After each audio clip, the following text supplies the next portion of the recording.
BCom प्रथम वर्षातील सर्व विद्यार्थ्यांचे या व्हिडिओ लेक्चरमध्ये स्वागत आहे। मी प्राध्यापक गणेश कोळेकर।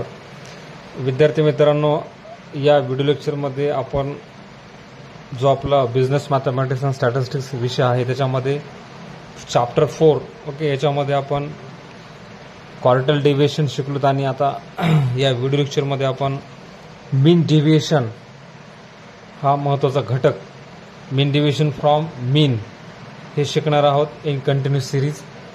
कारण mean deviation from mean, mean deviation from median आणि मीन डेव्हिएशन फ्रॉम मोड तीन वेगवेगळे जे आपले हे आहेत मीन, मेडियन, मोड, त्या तिन्हीपैकी कोणतेही एका प्रॉब्लेम तुम्हाला परीक्षेमध्ये येत असतो।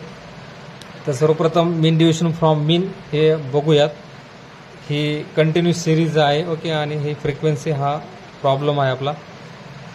तर सर्वप्रथम आपल्याला जे आपले नियम आहेत हे की नाही मीन डेव्हिएशन फ्रॉम मीन काढण्याच्या, तर याच्यामध्ये सर्वप्रथम आपल्याला मीन काढावं लागतं। ते तुम्ही शिकलात कंटिन्यूस सिरीजमध्ये मीन कसं काढतात ओके। तर परत एकदा आपण मीन काढूयात कंटिन्यूस सिरीजमध्ये, कारण मीन काढल्याशिवाय मीन डेव्हिएशन फ्रॉम मीन आपल्याला काढता येणार नाही। ठीक आहे, तर मीन काढत असताना आपल्याला आता कंटिन्यूस सिरीज असल्यामुळे तर मिडल व्हॅल्यू काढावं लागतं MV। तर मिडल व्हॅल्यू म्हणजे lower portion plus upper portion divided by 2 म्हणजे हे की नाही हे ह्या दोघांची बेरीज भागिले 2। ते पहा इथे 5 आले, 15, 25, 35 आणि 45 ठीक आहे। ते आपण करून घ्यायचं व्यवस्थित, तर हेच येते। कारण बघा 40 आणि 50 90 भागिले 2 45 सेम। तर बघा नेक्स्ट आता आपल्याला ही जी सिरीज आहे आपली ही मिडल व्हॅल्यू काढल्यानंतर ही इकडे मॉडिफाय होणार ओके, हिचं महत्त्व कमी झालं। आता ही आपली सिरीज झाली ही इकडे, मग DX घ्यायचं आपल्याला ह्याच्यातून मधला घेऊता 25 ठीक आहे। मग आता x मायनस DX म्हणजे हे सगळे एक एक एक एक हे याच्यातून वजा करायचे 25 मधून। मग 5 मायनस समजा आपण लिहू शकतो आपल्या माहिती x मायनस DX 25। 5 मधून 25 गेले वजा 20, इकडे वजा 10, 0, 10 आणि 20 ठीक आहे। नेक्स्ट FDX हा F आहे फ्रिक्वेन्सी आणि हे DX याचं मल्टिप्लिकेशन 5 गुणिले 20 वजा 100 हे 8 रांद आहे 80 180 ओके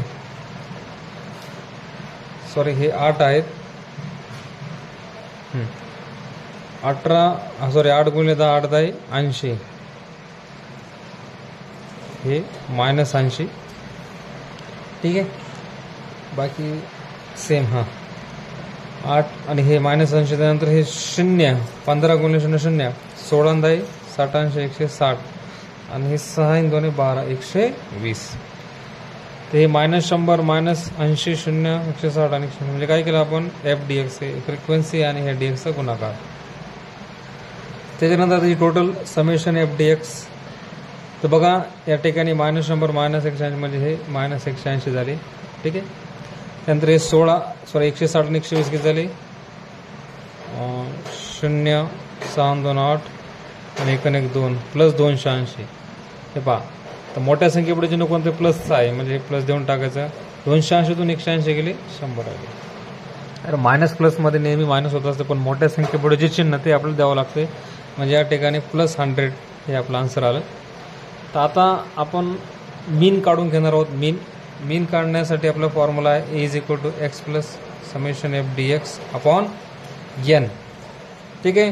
तर FDX किती आहे आपलं 100 आणि N म्हणजे ह्याची टोटल, तर ती येते पहा 5 आणि 8 13 13 6 19 19 5 आणि 8 13 13 5 18 18 6 24 27 0 48 2 2 आणि हे सॉरी 3 आणि हे 2 5 50 50 ओके। थोडंसं याच्यामध्ये मिस्टेक काय आहे की x प्लस असा फॉर्म्युला आहे A=x plus summation FDX upon N म्हणजे हे x म्हणजे हा DX आपला आहे 25 ओके, म्हणजे 25 FDX 100 आणि हे N आता झालं बरोबर। मग 25 प्लस आता याचा भागाकार आपला 2 येतो, मग हे झालं आपलं 27 हे झालं मीन ठीक आहे। तर मीन काढून घेतल्यानंतर आता हे मीन जे आहे हे आपल्याला साधं आहे, सरळ. याच्यानंतर आता हे डिव्हिएशनमध्ये मांडायचं, याला म्हणायचं DA. काय म्हणायचं? DA. हे 27 हे डेव्हिएशनमध्ये मांडायचे. त्याच्यानंतर आता पुन्हा काय करायचं की हे x मायनस DA. ठीक आहे, हा जो x आहे आपला मिडल व्हॅल्यू ही मॉडिफाय झालेली सिरीज आहे ना, हे 27मधून वजा करायचे. 1 1 1 1 हे 27मधून वजा करायचे. म्हणजे पहा 5मधून 27 गेले तुम्हाला -22. ठीक आहे, -22.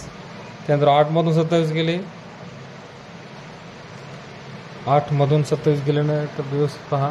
आपलं कॅल्क्युलेटर वापरून व्यवस्थित सगळं करायचं आहे, चुकता कामा नाही. तर बघा हे आपला DA 27वर मांडला, म्हणजे हे x मायनस DA हे संपूर्ण. आता आपल्याकडे x कोणता? हा हे सिरीज. हे एक एक व्हॅल्यूज ह्या 27मधून वजा करायचे. म्हणजे 5मधून त्या ठिकाणी 27 गेले, -22 राहिले. नेक्स्ट 15मधून 27 गेले, 15मधून 27 कॅल्क्युलेटर व्यवस्थित करायचं. 12 राहिले. ठीक आहे, -12. 25मधून 27 गेले, -2. ठीक आहे, त्यानंतर 35मधून 27 गेले, +8 है ना.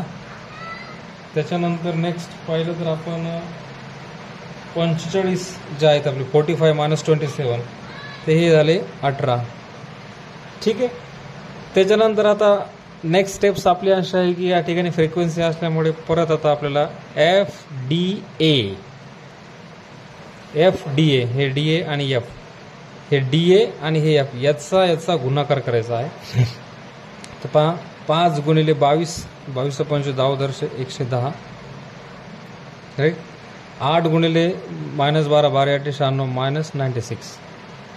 नेक्स्ट 15 × 2 15 2 30 -30. 16 × 8 16 8 28 128. राईट. आणि 6 × 18 18 सकी. तर कॅल्क्युलेटर व्यवस्थित करून करायचं आपल्याला ते. 18 2 14 18 3 54 18 2 36 18 3 54 18 3 72 18 9 18 सकी 108. ठीक आहे. आता मात्र इथे एक नियम आहे, कारण आपण मीन डिव्हिएशन शिकत आहोत. तर मीन डिव्हिएशन जे फायनल असते शेवटी, FD असो किंवा मीन डिव्हिएशन फ्रॉम मीडियन म्हणजे FDM असेल, किंवा मीन डिव्हिएशन फ्रॉम मोड म्हणजे FDZ असेल. तर ह्या शेवटच्या प्रक्रियेमध्ये आपल्याला जो आपण हे काढतो समेशन FDA. ठीक आहे, याच्यामध्ये नियम असतो प्लस मायनस इग्नोर करणे. ठीक आहे, इग्नोर करायचं असते. म्हणजे हे अशाला असं याची टोटल करायची. इथं जसं आपण हे प्लस मायनस लक्षात घेतलं तसं इथं शेवटी घ्यायचं नाही. हे फक्त ह्या मीन डिव्हिजनमध्येच हा नियम आहे. तर सरळ याची टोटल करायची.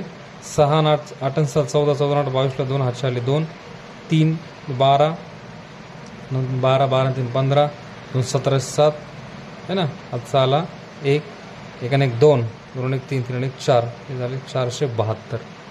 तर आपलं हे आलं 472 FDA. तर बघा आता तुम्हाला एक फॉर्म्युला सांगतो मी याचा, की मीन डिव्हिएशन फ्रॉम मीडियन मीन आपण काय शिकवलं, मीन डिव्हिएशन फ्रॉम मीन.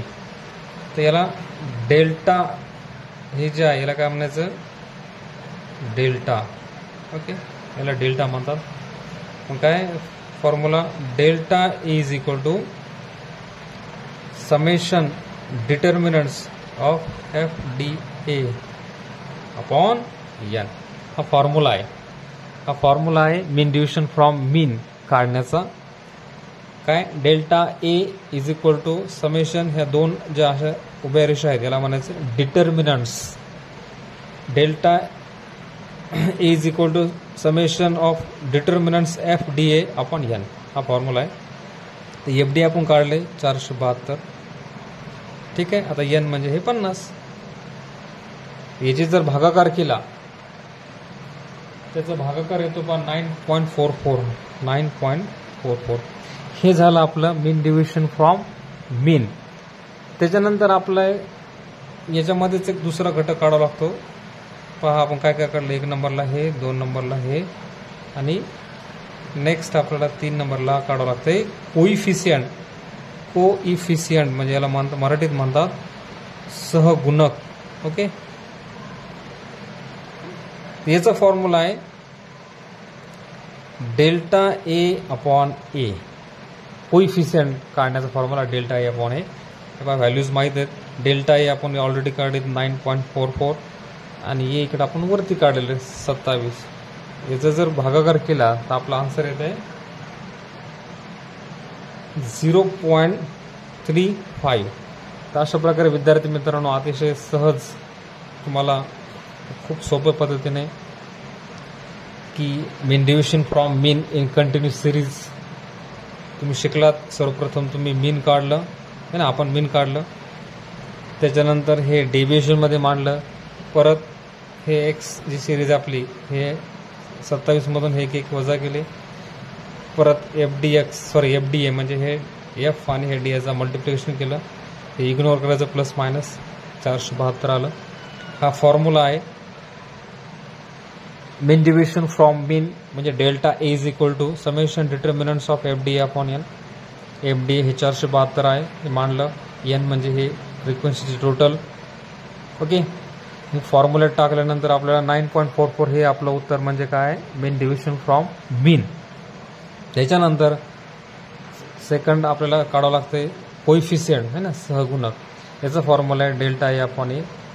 हे डेल्टा ए म्हणजे हे अमाऊंट इथं मांडली आणि हे म्हणजे हे 27. याचा भागाकार हे इतका आला. तर हे इतकं सोपं आहे मीन डिव्हिजन फ्रॉम मीडियन. याच्यानंतरच्या व्हिडिओ लेक्चरमध्ये आपण मीन डिव्हिजन फ्रॉम मीडियन शिकणार आहोत. हे मीन डिव्हिजन फ्रॉम मीन आहे. म्हणजे 3 आहेत आपल्याकडे, एक मीन डिव्हिजन फ्रॉम मीन, मीडियन आणि मोड. या तिन्हीपैकी कोणतेही एक प्रॉब्लेम येत असतो. थँक्यू.